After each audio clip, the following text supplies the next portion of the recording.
All right, everybody, welcome back to our 42nd episode of Luxury Lunch and Learn. As many of you know, we launched this due to COVID-19. We wanted to continue to bring value to the real estate industry. And I'm really excited to have today's guest on.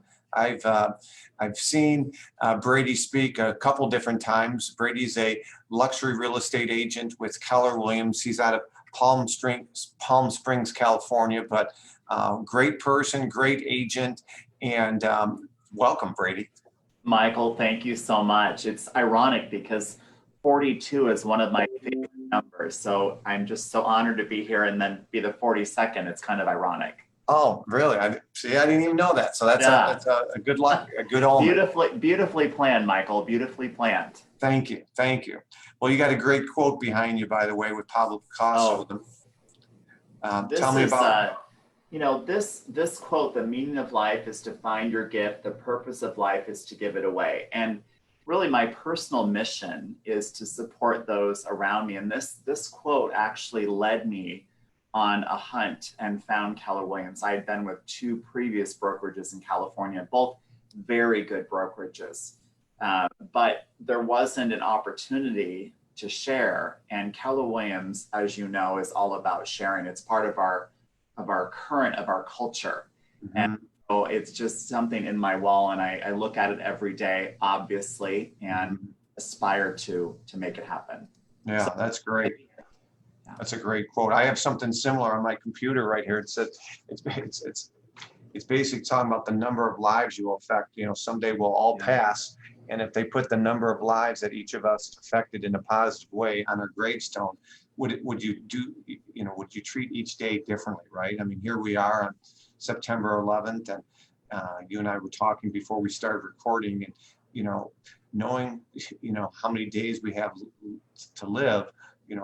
Treating others, building others up, how would we live differently? And so that's a great quote. And, I wanted to have you on today because you talk about, I've seen you present to other agents, and you do such a great job talking about the Ritz-Carlton experience when it comes to customer service, when it comes to treating others with utmost respect. And this could be applied whether you're a plumber, whether you're a teacher, whatever it might be. The Ritz-Carlton experience is across all industries, whether you're an entrepreneur, business owner, or an employee.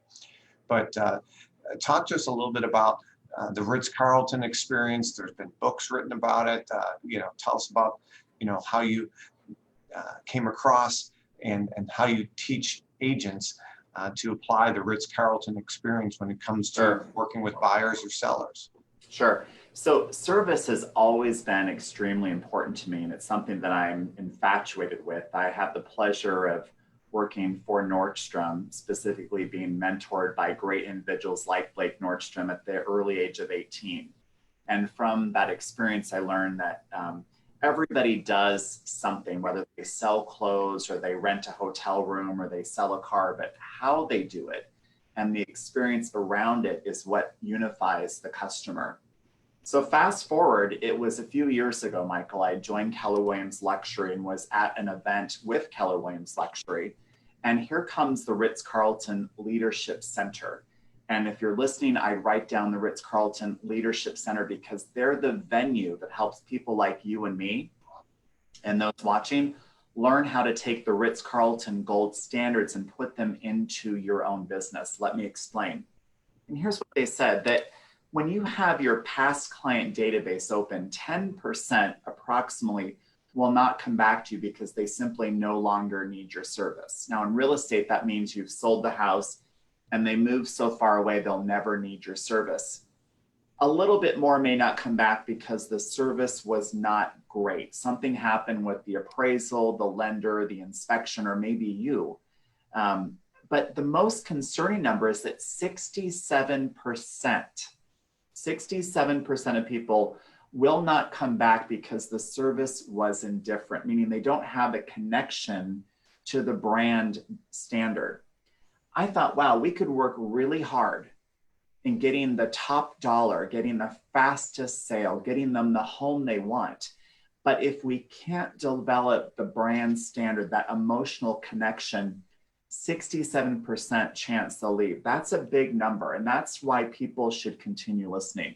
So the Ritz-Carlton Leadership Center has a variety of programs. In fact, we've developed an exclusive program, the Ritz-Carlton Leadership with Keller Williams, that will start the 28th of September. It's a virtual 2-hour program. The next day, it's a 3-hour virtual workshop. But in that, people learn about the 5 gold standards. And so they talk about this, for example, the motto, ladies and gentlemen, serving ladies and gentlemen. Not guys and gals leading guys and gals, but ladies and gentlemen, serving ladies and gentlemen. The language and the visual and the posture that's created from that really helps your internal employees, or ladies and gentlemen, learn how to serve those, what we call outside of the curtain. So Michael, we took those 5 gold standards and we thought, wait a minute, if they have 5 gold standards, we should have standards. So we reflected on who we are and what we do, which that's culture. Culture is what you do and how you do it. And we interviewed our clients, we interviewed our affiliates, we interviewed each other. And we said, what are the words that describe who we are and where we go next? And here's what we came up with. It's called Aspire, A-S-P-I-R-E.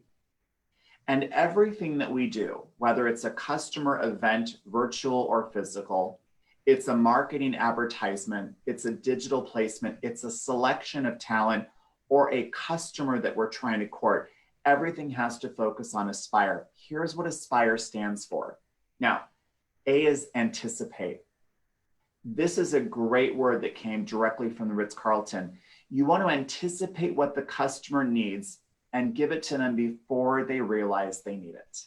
One of the tricks of the Ritz-Carlton, Michael, as you know so well, is they can anticipate what the customer will need coming up next and give it to them before they realize they need it. Let me give you an example.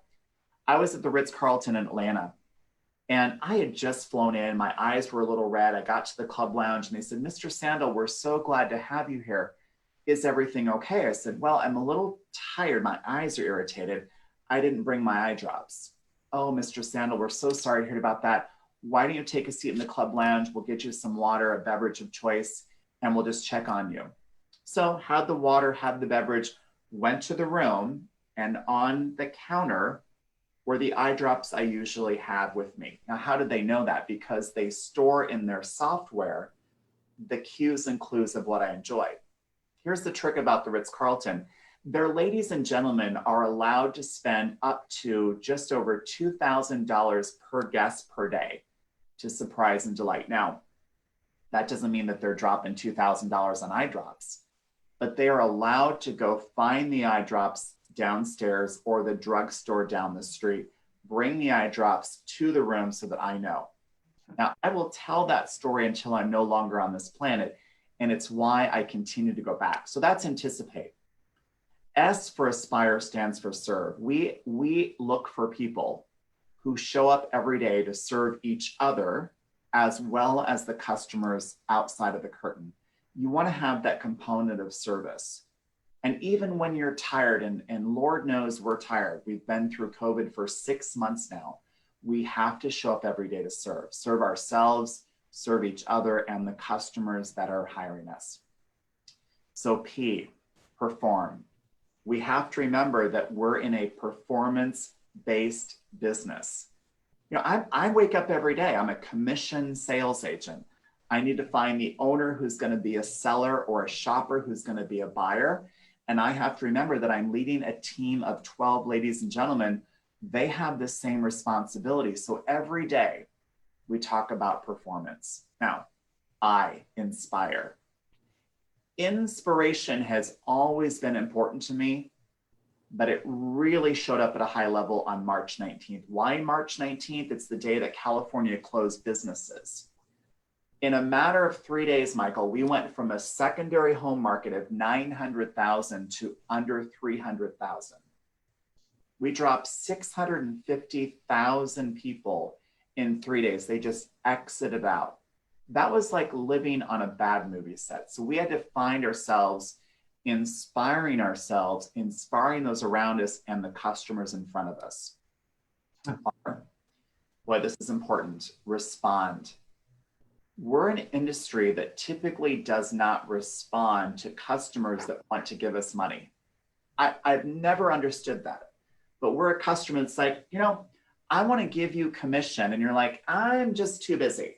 I'm just not going to call them back. Or I'm sure they'll wait another week for me to call them back. No, we have to be responsive.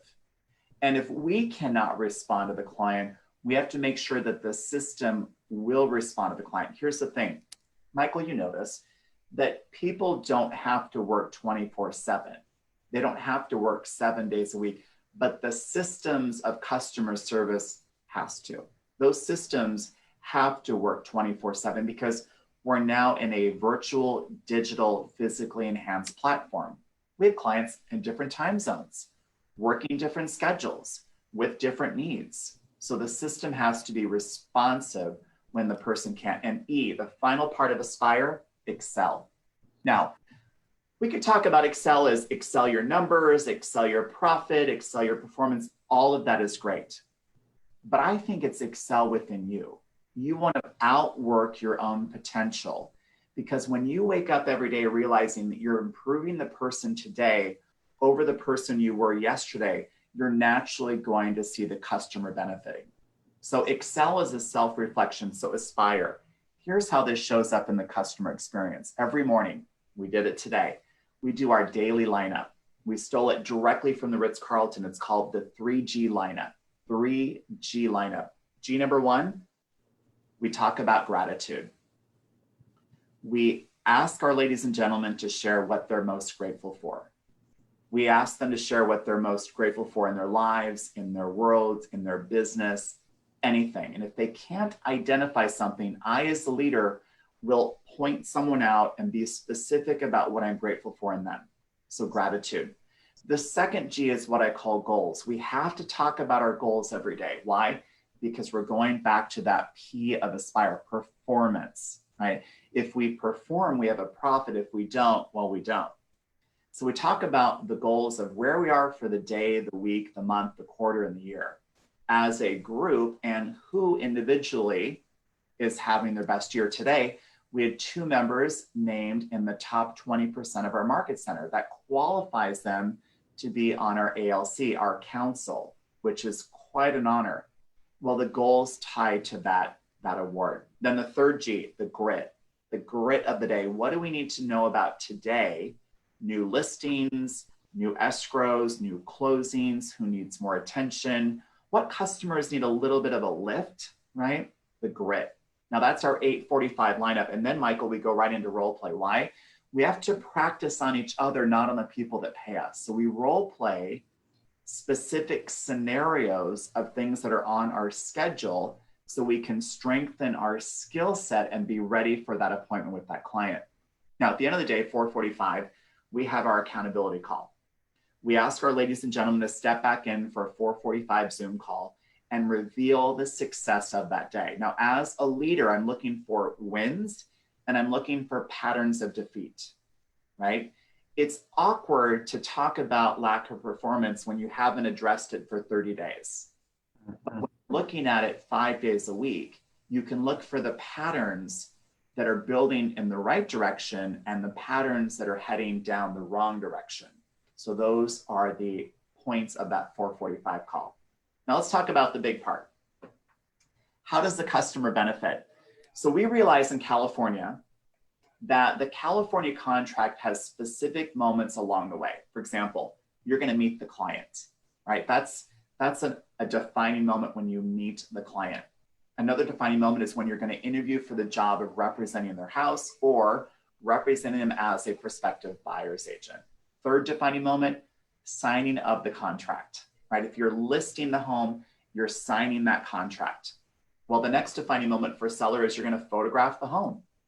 They're going to make sure that you understand how to photograph the home because in their minds, it's the best home on the planet.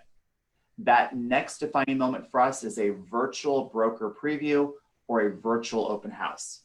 Are we representing the product the way the customers want us to? Are they proud that they've selected the best agent to do that?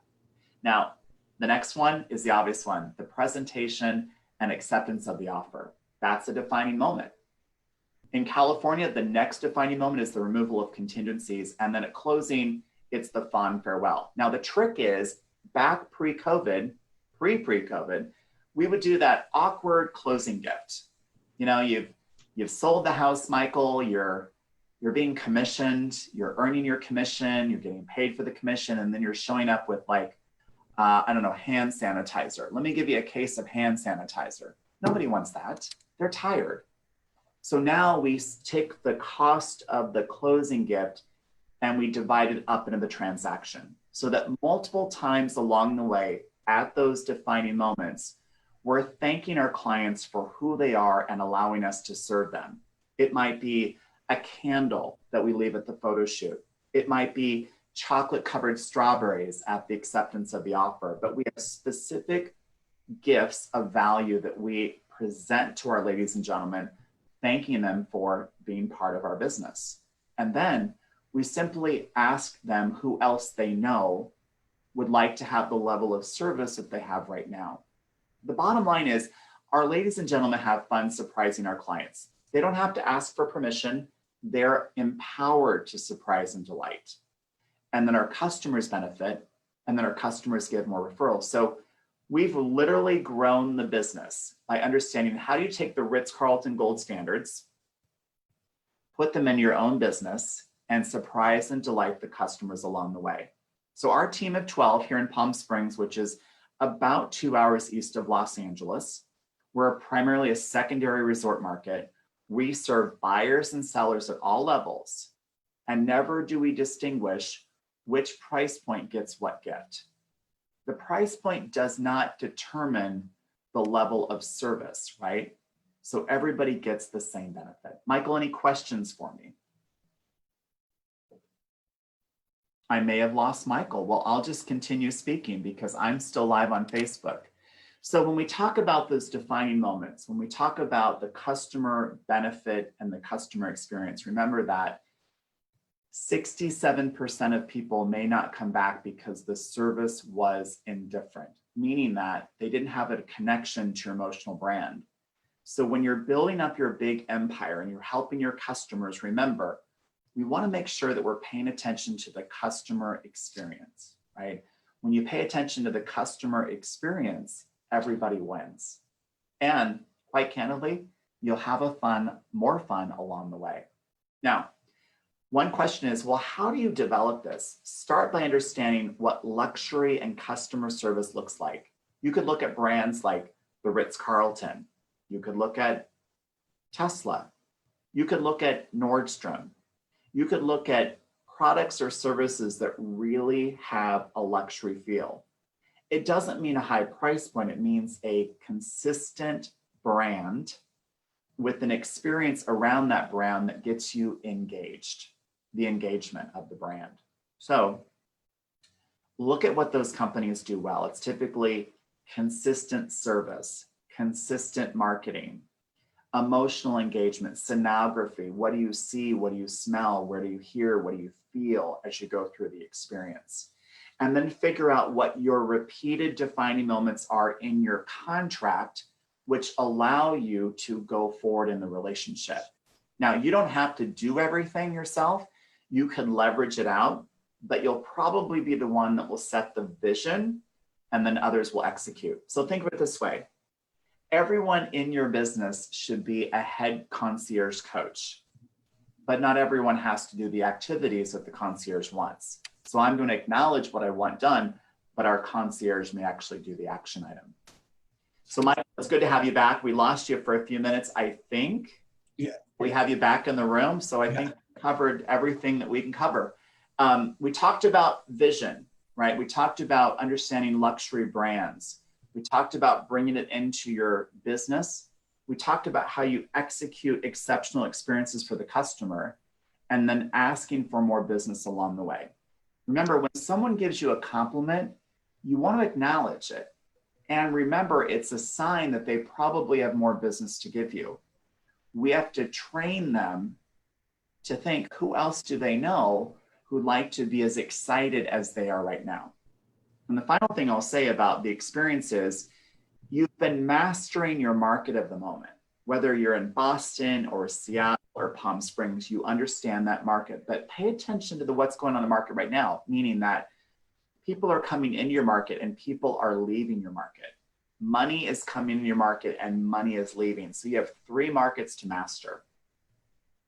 The feeder market, where are the buyers coming from moving into your market, right?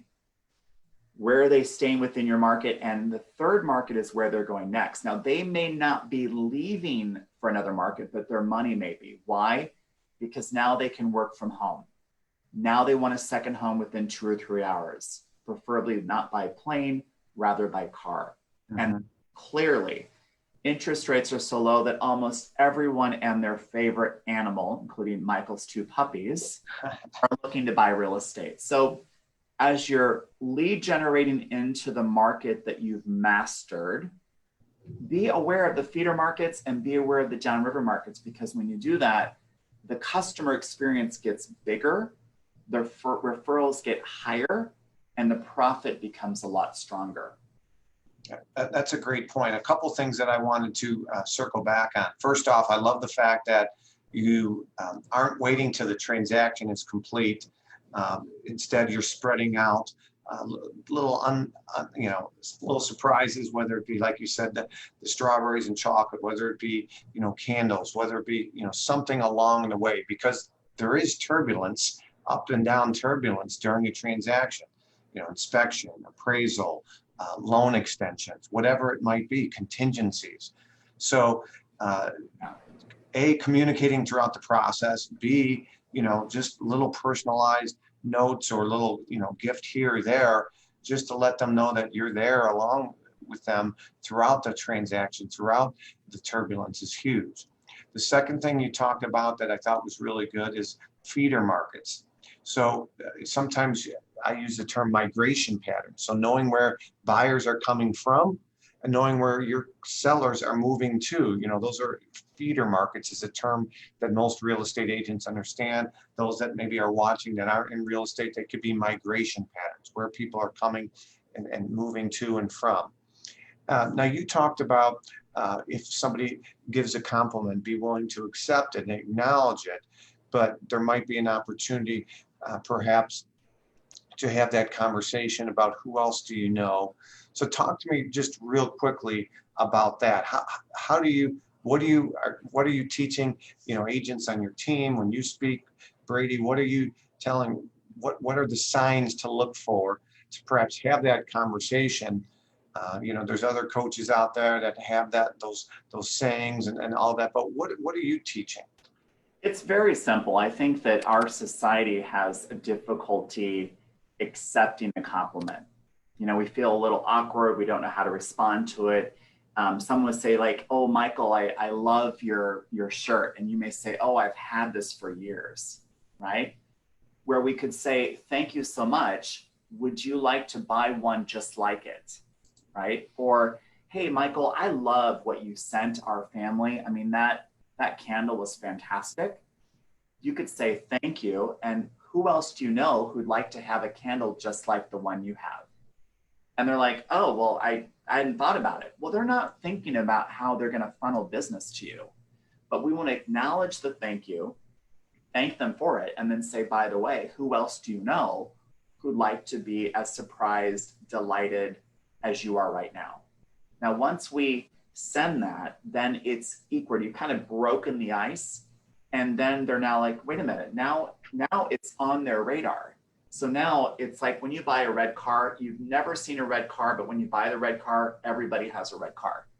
So now that you've instructed to them, like, who else do you know? Now they're like, "Oh, well, the Browns just put their house on the market," or "I've heard that Sally Sue's going to do that. I should get Sally Sue over to Brady or to Michael." So then it becomes on the radar. And when you're doing that 6, 7, 8 times in the transaction, it's just a natural language. It's the language of business. Uh-huh. So oftentimes we're getting testimonials or what we call accolades earlier in the transaction. We're getting clients thanking us earlier in the transaction. Quite candidly, clients are giving us gifts earlier in the transaction. In fact, I had a client who called and said, "Hey, we absolutely love your closing coordinator. She is fantastic. He said, yes, thank you so much. We agree with you. Well, we'd like to do something special, so we're calling to see if we can send her to London for 2 weeks. Wow. Oh yeah, we'd like to send her to London. They've sent her to London. I mean, you know that you're doing something right when the customer thanks you. But when you're doing something really well, the customer is giving your team members a gift. A gift to London's a pretty good gift, Michael. I've been to London. Yeah. But our closing coordinator went there for 2 weeks and she had a great time. And what happened with that, Michael, is that her world of then flying first class, living first class, enjoying first class, brought back a higher level of service for the customers that we serve. Yeah. That exposure, right? That experience, her help our customers have a better experience. That's what it's about. Yeah, that's awesome. That's what it's about. Yeah, yeah, that's great. So the aspire that you talked about, anticipate, serve, perform, inspire, respond, and excel. Is this taught at Ritz-Carlton to their employees then? So the Ritz-Carlton has 5 gold standards, and we looked at the 5 gold standards and we created our own gold standards. And our gold standards are called Aspire. Now we talk about Aspire every day, and we talk about it with ourselves and our customers. In fact, we have a bookmark that we present to a client, prospective client, which is the DNA of our company.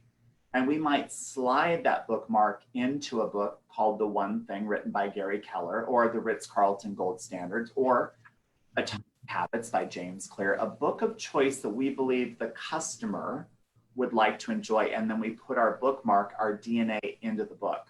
So every time they're reading that book, they're seeing who we are and what we do and how we do it. That's great. That's great. Well, tons of nuggets. This is my 42nd Luxury Lunch and Learn, and each guest has brought value in different ways. But I gotta say that the content is just jam-packed. It was amazing. You did a great job, Brady, of just explaining, educating. You know, you and I have talked offline. We'd love to do some stuff together, because you just, you know, you command the audience, and you know, there's no doubt that your purpose of life is to, you know, keep raising the bar, inspire and educate. And I just want to thank you for doing that. My pleasure, Michael. You know, you're pioneering a lane which I love, and that is bringing people together in the luxury space. So keep up your great work. Thank you. What's the best way for somebody to get a hold? So a couple things. Yeah, everything is Brady Sandahl, BradySandahl. That's the first and last name. You can Google that. BradySandahl.com is our website. Brady Sandahl Facebook, Brady Sandahl Instagram. My cell phone is 760-409-1540. That's 760-409-1540. All of our ladies and gentlemen are on the website, Brady Sandahl, including our phones and our titles and our emails. Reach out. And if you'd like any more information about the Ritz-Carlton Leadership Course specifically designed for Keller Williams Luxury, certainly let me know. That program will start Monday, September 28th, held virtually, of course. And then the follow-up day, the 29th, the 3-hour virtual workshop. Phenomenal program. I can tell you with confidence, it is one of the reasons why we have been able to grow our business and our profits at the level that we have. That's awesome. Well, you know, they say talk is cheap, and you know, actions speak louder than words, and you put it into action. I appreciate what you're doing for the industry, not just for Keller Williams, and make it a great day, Brady, and I appreciate everything you're doing. My pleasure, Michael. You do the same. Thank you so much. Thanks, everybody. Have a great day, and don't forget, you know, you don't know what someone else is going through, right? Seek to understand, build others up, and I'd like you to think about September 12th, 2001. We as Americans didn't see left, we didn't see right, we didn't see color. We came together as a country, and I'd like us to remember that and live every day as if it was September 12th, and love more, and be more kind, and be more patient. My name is Michael LaFido. Thanks for being part of the 42nd Luxury Lunch and Learn. Until next time, take care, everybody.